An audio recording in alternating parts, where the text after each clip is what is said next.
All right, we're at the top of the hour. Let's get started. My name is Lynn Tarter. I'm happy to welcome you to our monthly Cultural Navigator webinar series featuring the Cultural Navigator and how it fits with our intellectual property and thought leadership around different topics. This month we are focused on the topic using the COI for cultural transformation, and the COI is our cultural assessment. So that's me here on the left. I head up the solutions division for the company TMC.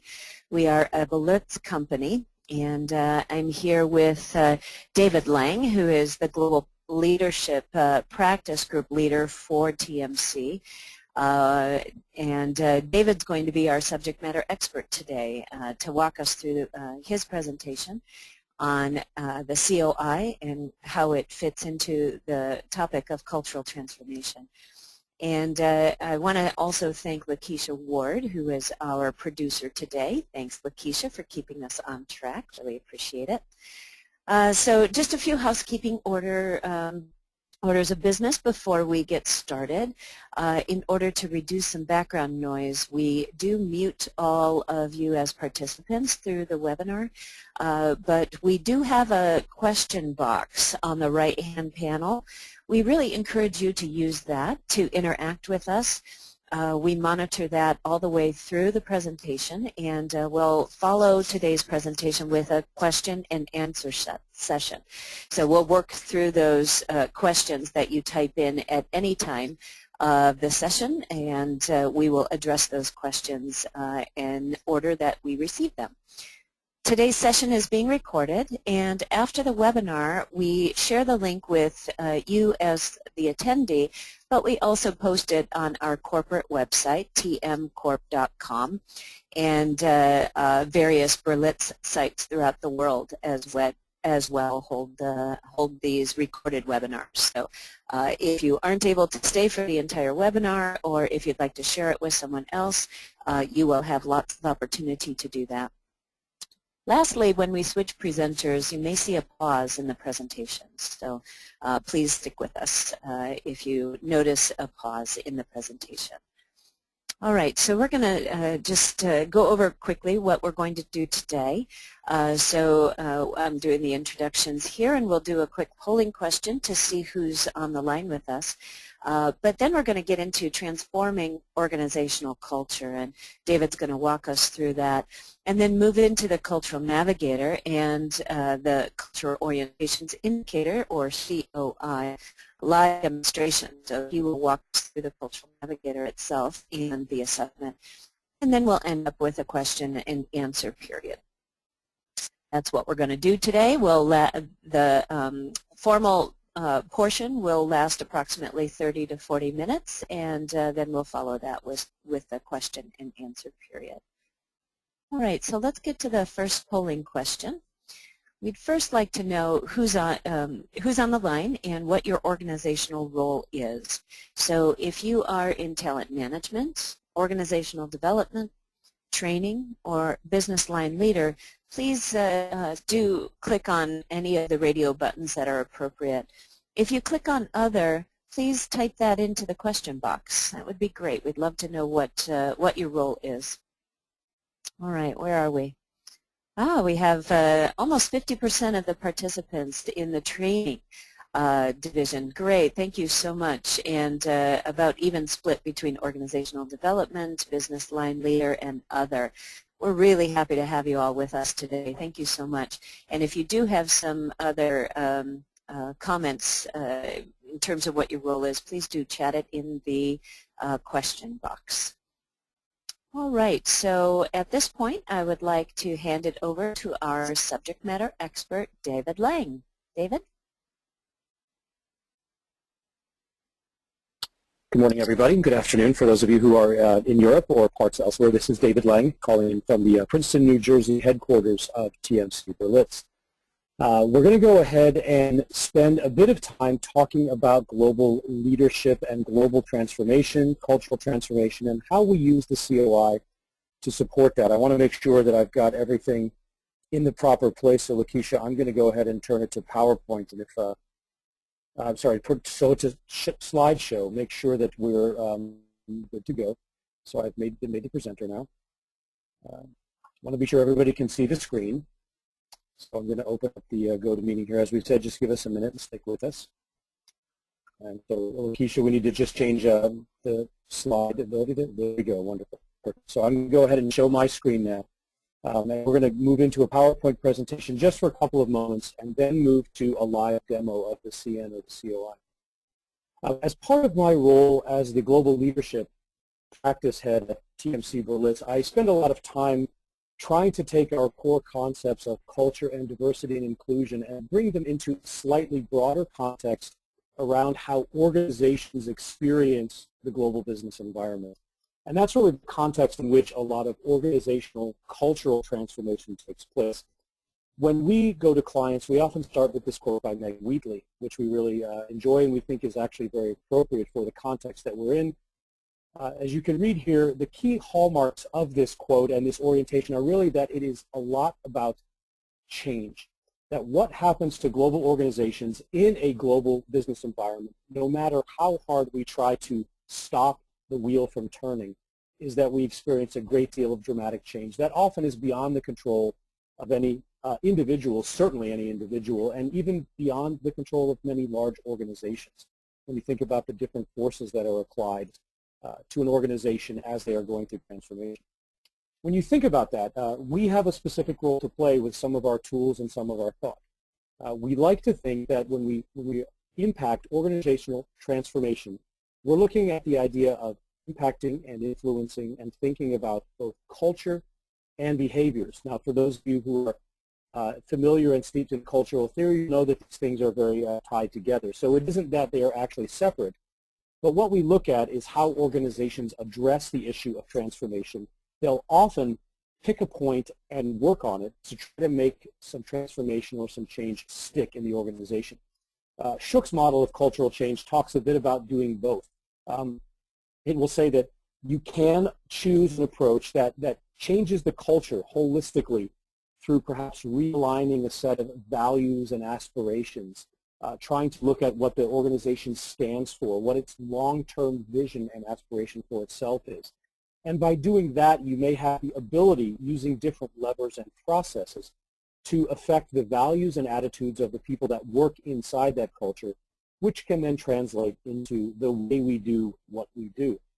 There are other organizations that we've worked with that kind of take the other approach that say, you know, the culture is awfully tough to change just by stating that we change it, and that what we really need to do is start a little bit more close to the ground and look at behaviors, start and focus on behaviors, hoping that a set of repeatable, consequent, and shared behaviors become what we would call a set of shared core values and attitudes, which then can impact the culture. I happen to believe it's a bit of both. I've worked with a number of clients around the world, and we always focus on both culture and behavior. We add process in there.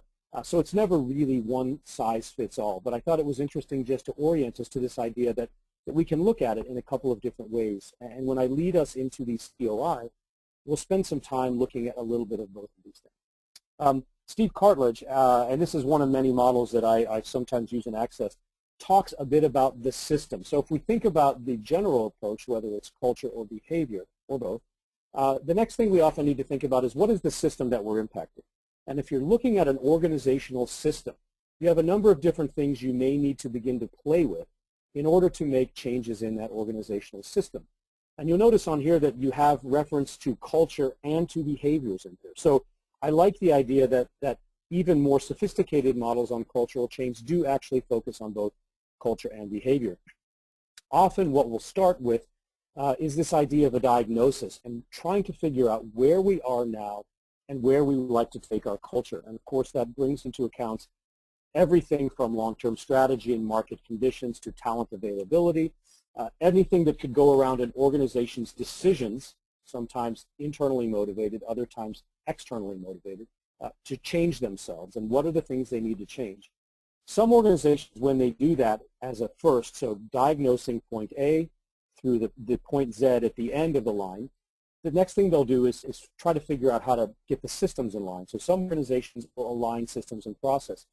Other organizations we've worked with focus much more on the behavioral side and say, if we have a set of aspirational culture shifts we want, we need to do things differently, and so let's build that now and identify where it is we want to go on a behavioral road or roadmap. At the end of the day, most of the organizations we have served actually end up doing a number of different things to get the work done. One of the things they do is spend a lot of time with the senior management and the leaders as champions for cultural change. Here it's Steve Cartledge calls it role modeling. We'll certainly say that too. We sometimes say modeling appropriate behaviors, being champions, being visible champions, communicating messages into the organization, stewarding and sponsoring the change effort, keeping everybody motivated and keeping everybody aligned around the changes. Often change derails around a lack of visibility or clarity on behalf of a leader who's delivering the change message. The other thing that often happens is that organizations actually pick a set of programs or resources that they will use to enable behavior change. And this is where we start to get a little closer to the kind of things that we will often do, and that many of those of you who are in the training field, as you've indicated in the pre-polling, might find yourselves involved in.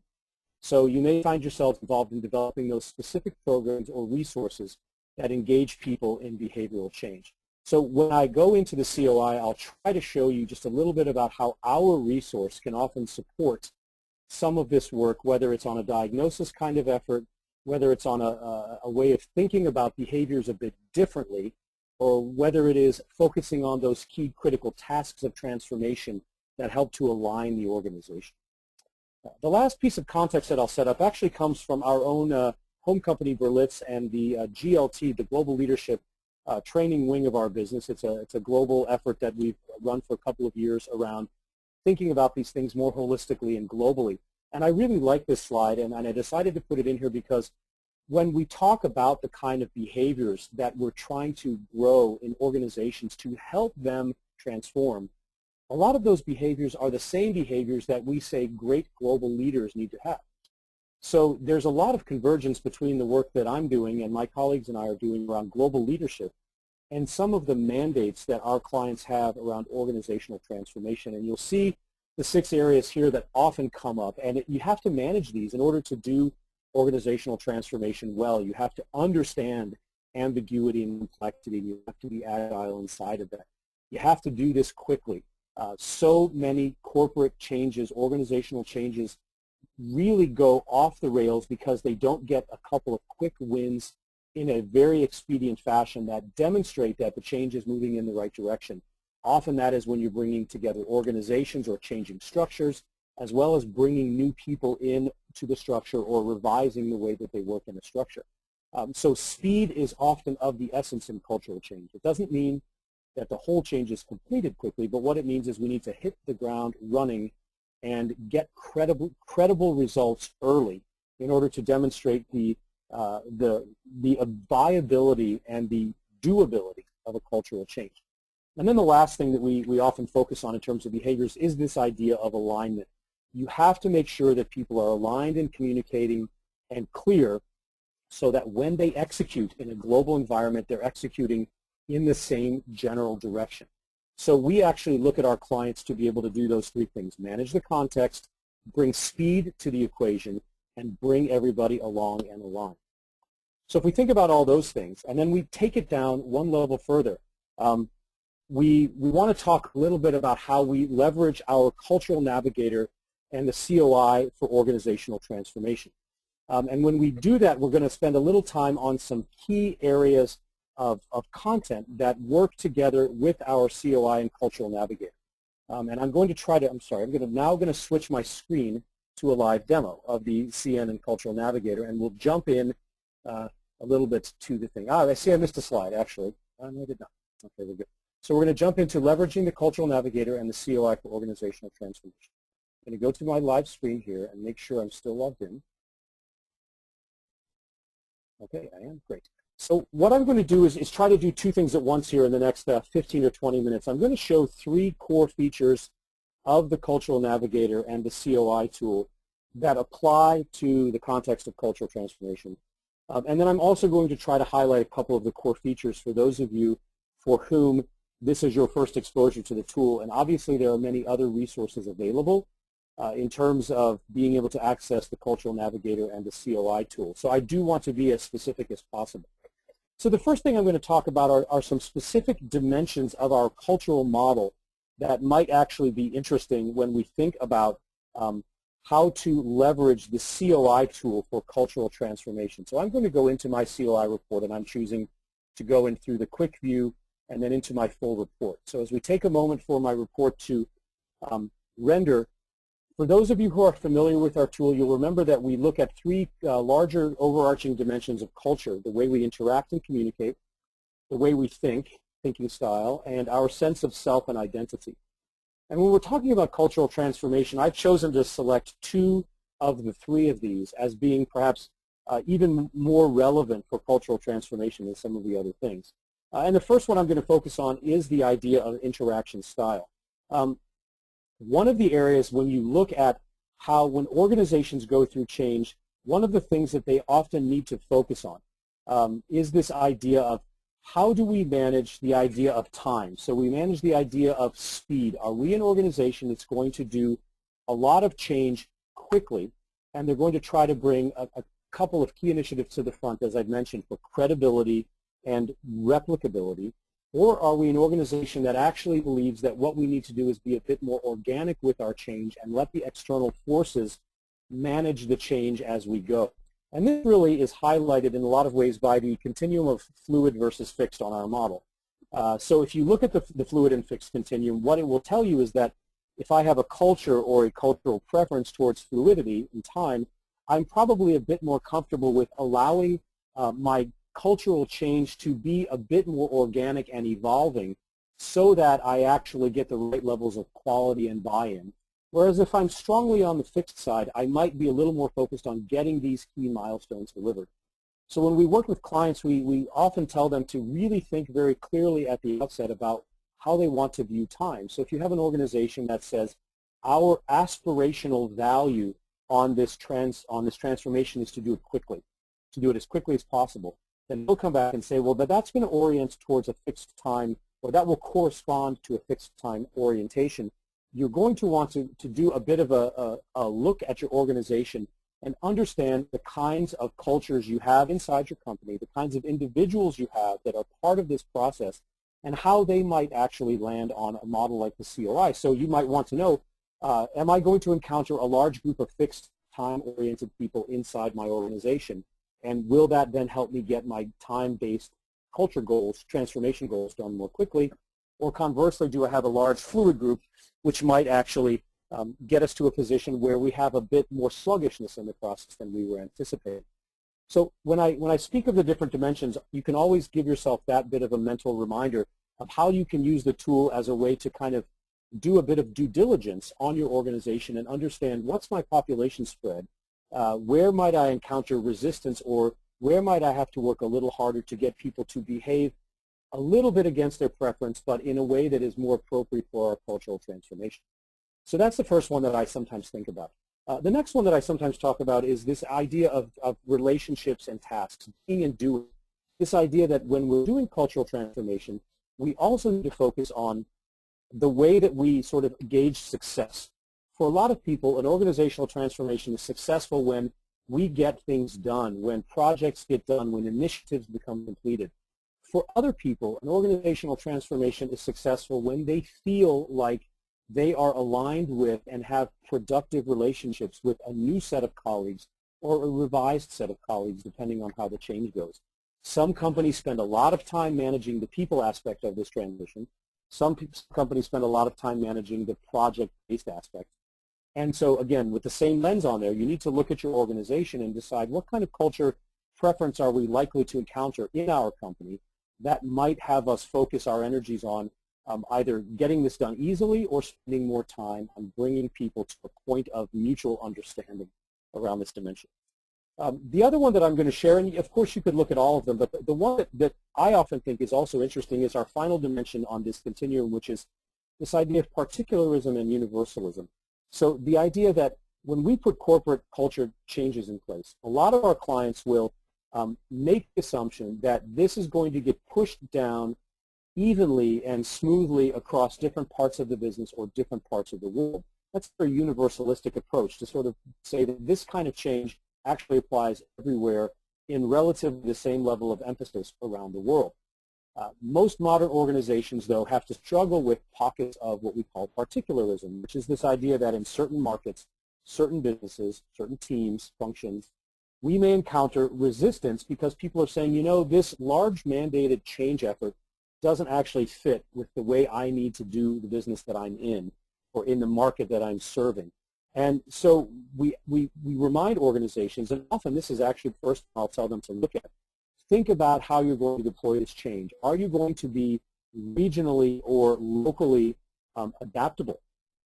Or are you going to require this to kind of roll out the same way in a lot of different places? And remember my reference to the slide earlier, that one of the key hallmarks of great global leadership is the ability to be agile in complexity and to manage ambiguity. And I would argue that in most corporate change efforts, you need to have a little bit of particularism present in order to make sure that local needs are attended to and that they buy in to the larger overall change effort. So it's figuring out where do you do that dividing line between the things that must be universal and the things that can be particularistic at the point of deployment, wherever that happens to be in the world.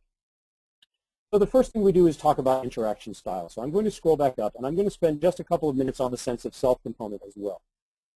This is often interesting because we talk a lot about the way that people actually participate in corporate change efforts. Often we say that they are what we both call a participant and an actor.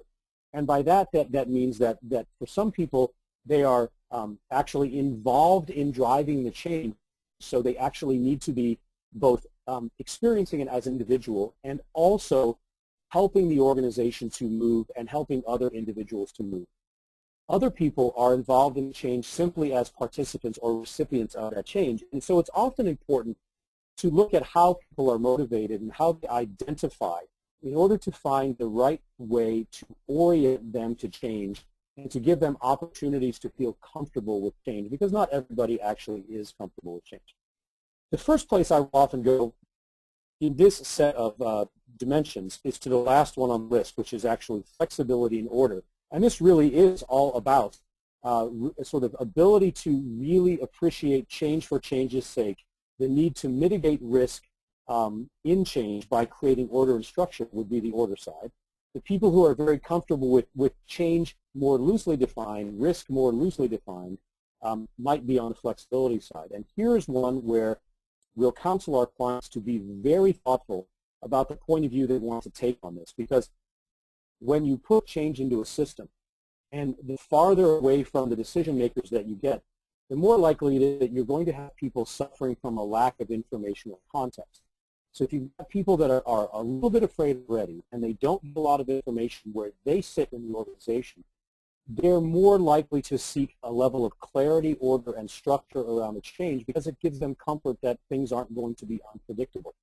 So if you have pockets of the organization that display an order preference, you really need to be thoughtful about how clearly you communicate down into the organization. Conversely, if you have people in pockets of the organization that are strong on the flexibility orientation, they need to be brought under the tent, to use the metaphor, because the challenge will often be with highly flexible people is that the change is something that's so organic and so natural from the way that they behave that they may not actually put the required energy into moving the change forward. They may just kind of let that change wash over them because it isn't particularly burdensome nor startling for them. So we'll often say you've got to bring the flexibility folks a little bit closer and help them see that some kind of order and continuity may be needed, and you need to help the order folks understand that this won't probably be as linear and as controlled as they would like to have it be. So that's the first one we'll look at often. The other one that we often look at is this idea, obviously, of power and decision making. So when you look at the way an organization transforms, and we talked before about getting senior management involvement, most organizations need to think very carefully about how much consensus and participation do they want in the decisions around change versus how much top-down or specific decision-making do they want to give certain parts of the company. So a hierarchical orientation would imply that you're giving certain parts of the organization and certain people decision rights on change and transformation to get things moving and keep things moving. On the equality-oriented side, you might be driving for more consensus and more buy-in in kind of an organic fashion by getting people involved. And I think it's pretty evident that both of these have their risks associated with them. If you do an overly hierarchical approach, you basically end up with the possible perception that you're shoving or pushing change in the organization and you didn't get buy-in, and then you'll have the particularist behaviors and the people who reject the change because they don't see the order or the logic in it. On the other side, if you have too much consensus, your process can often become extraordinarily inefficient and very much slowed down. So this is one where I'll counsel clients to be really thoughtful about how they deploy their hierarchy, but that in a corporate culture change, hierarchy is actually required at some level in order to move things through. It's just simply too complex to involve the whole organization in consensus building at every aspect of a cultural change and transformation. So the sixth one that I'll highlight and the last one that I'll highlight in terms of using the COI for corporate culture change is this idea of control and constraint. And here is this idea of, and think about an individual's orientation towards change. An individual's orientation towards change, if they have a control orientation, they may be more likely to see an opportunity in a changing environment for them to basically grab something interesting and become involved and be a really willful and thoughtful, proactive participant in a change effort, because that's their natural style, is to really impact the environment around them. So if they see a change effort going on, if it makes sense to them, and if they have a role, they may be very likely to be very proactive, which can be a wonderful thing in organizations to have proactivity and champions. Now, the challenge will often be that if you have a proactive champion who is also highly particularist and perhaps highly flexible, you may see them taking the change in ways that weren't planned for at a larger universal level. So you're going to want to keep an eye on that. Conversely, parts of the business and cultures that have a more constraint orientation are those that may be willing to allow the change to happen to them, will accept the change, and will in many ways be willing participants in a change effort. Now, the risk there is often going to be if you require people to be empowered to make changes locally and actually impact where they sit. If somebody's highly constraint-oriented, they may actually sit back and wait for somebody else to do that for them, in which case you may lose a lot of the leverage power that you seek in a corporate culture organization when you're using different cultural levels to get things done. So as you can see, we have 6 dimensions that I covered. Now, we have many more of that in our report.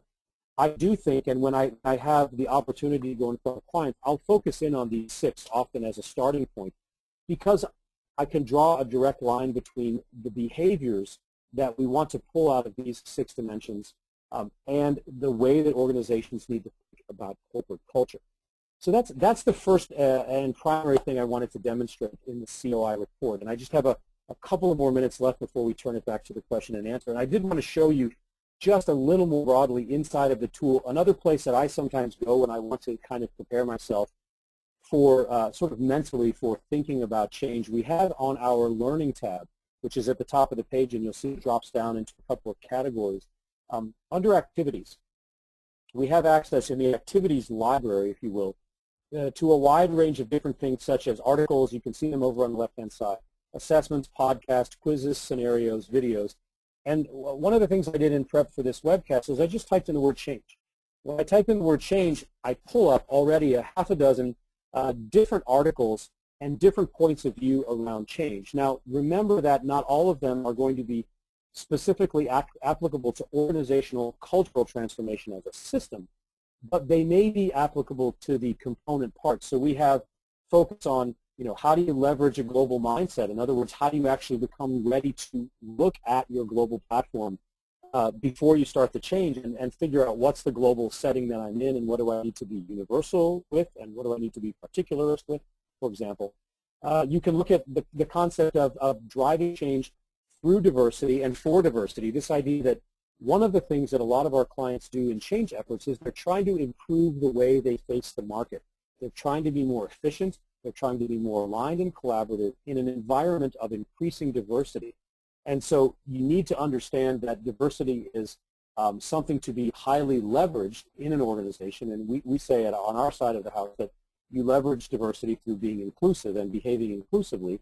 One of the key hallmarks of that is actually displaying cultural competence when you work with different kinds of organizations. So we'll use the COI as a way of leveraging culturally competent behavior, which can often translate into better inclusion, especially when you're looking at these broad cross-organizational teams during a transformation. So you can also dig into any one of these topics around change, driving change, as a way to get yourself a little bit more context on some of the themes. Again, we believe that the Cultural Navigator and the COI tool are great supporting resources for cultural change transformation projects. They aren't the only resource that most of our clients use. There's a lot of other tools out there in terms of sort of some mapping tools and process maps and things like that that are used often in conjunction with our tool. But increasingly what we are seeing is that more and more of our clients are realizing that if they don't figure out the culture thing at the beginning of a cultural transformation, they're not going to have the leverage that they need to have once they get to the tough stuff, once they get to the ambiguous piece, the complex piece, once they have to align and engage a workforce around change. They need to have done their cultural due diligence, as we say. They need to have established a point of view about the kind of aspirational values and behaviors they're looking for and a way to get from here to there on the cultural model. So we've got one panelist who says they can't see the live demo. I'm sorry about that. I hope that we're getting better on that. But I'm going to actually pause now because I've done the demo, and I'm going to flip back to the PowerPoint. And I want to open it up for some broader questions. Let Lynn read some of that questioning because I'm sensitive to the fact that I've shown a lot of information, and I've shown one lens on it. And if there's any other dialogue or broadening of this topic that we'd like to have among this really diverse group of attendees that we have, I want to go ahead and invite that. So I'm going to go ahead and switch back to the slide deck here, Lakeisha, and I can offer it back to you if you want to take control of it again and run it from your side. You certainly can. But I've still got the screen shown. All right. Thank you so much, David. Sure. You can hear me? I can indeed. Excellent. Thanks. This is Lynn again. So thanks, David. We wanted to just touch base with our participants again and put out one more polling question and hear from you. And the question is really around the Cultural Navigator, and what do you think will be the biggest challenges you face in launching or utilizing the Cultural Navigator in your organization? If you're looking to deploy it, if you've already deployed it, what are some of the biggest challenges that you face in making sure that people are using the Cultural Navigator? Is it the fact that you need more marketing materials? Perhaps getting the message out to your organization is a challenge. Perhaps driving usage, just getting the numbers up is where you want to focus. Or perhaps the QA, right, answering questions about the web tool. If you have other, the question box is a perfect place for you to contribute your questions there. So let's see what our folks say. What are some of the biggest challenges that they're going to encounter or that they do encounter? Yeah, driving usage for sure. We're seeing that again and again. We do have some techniques and strategies that we have partnered with our clients on to help drive usage. So we'd be happy to partner with you to make sure that we get some stickiness of the Cultural Navigator inside your organization and increase those usage numbers. So periodically we do host a webinar, one of our monthly webinars, specifically on that topic, and we probably are due for that again. So thanks so much. Getting the message out, marketing materials seem to be number 2 and number 3 on your priority list. Thank you for that.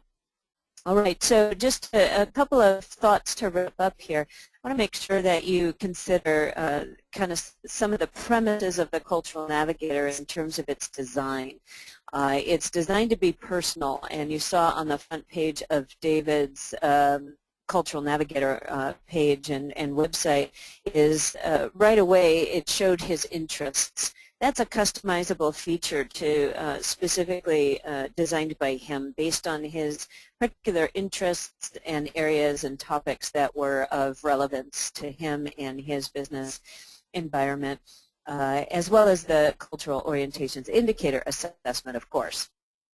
In terms of the collaborative nature of the Cultural Navigator, the ability to network inside of the network feature within the Cultural Navigator is a pretty powerful concept. It allows you the ability to connect with others and share your results, in addition to creating teams and structuring communities within your organization. So the other part is that it's relevant. It's adapted for every organization, offering customization and unique features throughout the system. So if your organization has an enterprise-wide license, we have customization features throughout all of the components that can make it specific to your organization and to your employees. And finally, it's representative of all of the products of TMC. And we really focus on a blended learning approach to help our clients enact their global business strategies. And those customizable areas include, both pre-work, then moving into active learning in more of a formal setting, and then going back out into post-work, where that could be collaborative learning from others as well as online continued learning. So. We invite you to continue to explore the Cultural Navigator. It's a very deep learning platform that allows for a wide variety of learning opportunities.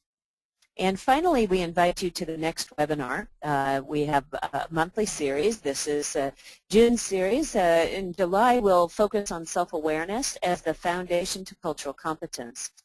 And that session will be hosted by myself, and our subject matter expert will be Ela Gandhi, and will take place on Tuesday, July 15th. So we welcome you to join that next session and the monthly sessions thereafter.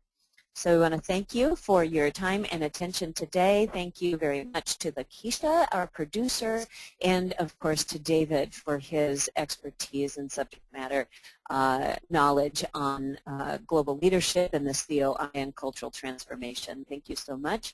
We will